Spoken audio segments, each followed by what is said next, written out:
La presse fait un sondage auprès d'étudiants de secondaire, cégep et d'université. Plusieurs d'entre eux ont étudié en communication et en journalisme, mais pas tous. Et un des constats donc, du journaliste, c'est, je cite, premier constat, les élèves qui ont reçu des cours sur le sujet, donc des cours en communication ou journalisme, peuvent généralement distinguer une chronique, un éditorial et un article d'actualité. Il y a au moins 3 types d'articles qu'on retrouve dans les journaux. Une chronique, un chroniqueur qui donne tout simplement son point de vue puis qui engage personne d'autre que lui-même.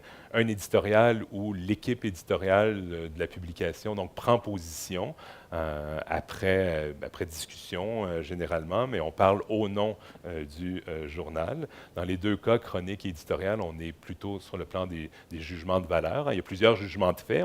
On offre des façons de comprendre la réalité, mais habituellement, on prend aussi position. Puis, le 3e type, les articles d'actualité, ou vraiment un travail journalistique où on cherche à décrire vraiment la réalité en restant neutre, sans l'évaluer, sans se prononcer par rapport à elle. Donc, c'est crucial d'être capable de distinguer ces types de textes lorsqu'on lit une publication pour savoir si est-ce qu'on cherche à décrire objectivement, le plus objectivement possible, une réalité ou on veut se prononcer par rapport à elle. Le pourcentage des répondants qui distinguent bien chronique, éditorial et article d'actualité, au secondaire, 47 mais on comprend, donc il s'agit de mineurs qui cheminent vers la maturité, donc, qui sont encore au secondaire. Au cégep, 73 étaient capables de faire la distinction entre les 3, mais dans l'échantillon, donc là, il y avait une sorte de biais de sélection, c'est-à-dire qu'on a affaire à des étudiants qui ont été préparés à l'avance ou qui ont reçu une formation en journalisme ou communication. Et université, 69 arrivaient à bien faire la part des choses, ce qui laisse quand même 30 en ce qui concerne des élèves universitaires là, qui arrivaient mal à distinguer les différents types de textes. Donc, c'est retrouver la raison, c'est entre autres être capable d'évaluer la crédibilité des énoncés auxquels on est confronté, y compris lorsqu'on lit donc, des journaux ou qu'on écoute les nouvelles. On pourrait dire que l'idée de retrouver la raison, c'est comme si on l'avait perdue. Est-ce qu'il y a déjà eu une époque qui était plus rationnelle?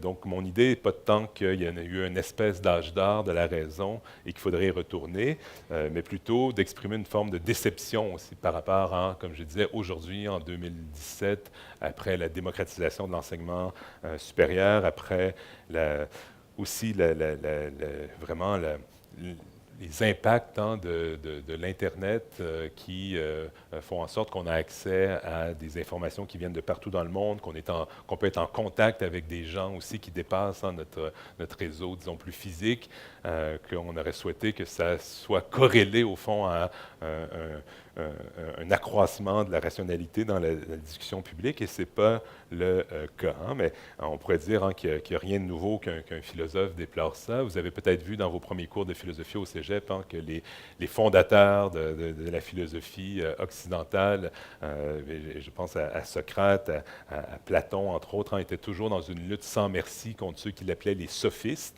Les sophistes, donc, c'était ces espèces de philosophes ambulants qui donc cherchaient surtout à convaincre leur auditoire, à les persuader, souvent en prenant congé de la vérité ou de la rigueur intellectuelle, souvent en disant aux auditeurs ce qu'ils voulaient entendre, plutôt que de se laisser vraiment guider par la raison et la quête de vérité. Donc, c'est un combat de longue date entre les philosophes rationalistes et ceux qui prennent congé des exigences vraiment de la rationalité. Donc, rien de nouveau de ce point de vue-là.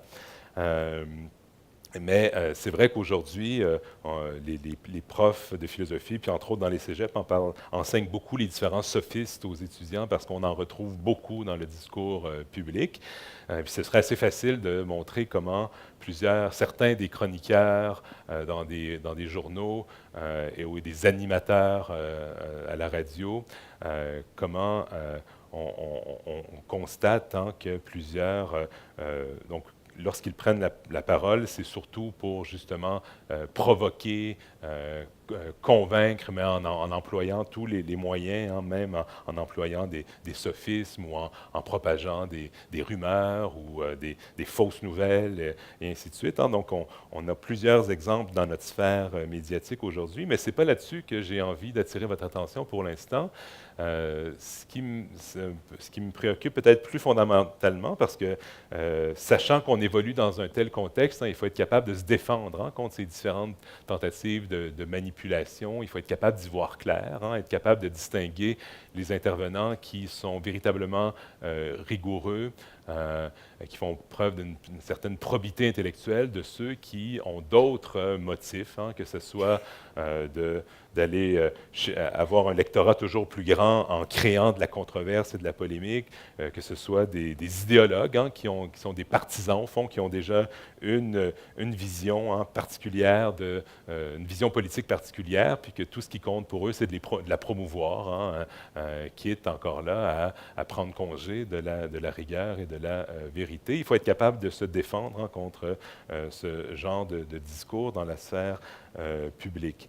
Ce que je nous invite à faire, au fond, c'est d'admettre, puis je m'inclus là-dedans, je suis pas, c'est quelque chose que j'essaie de respecter moi-même, c'est de nous faire admettre à tous ce que j'appelle nos vulnérabilités épistémiques.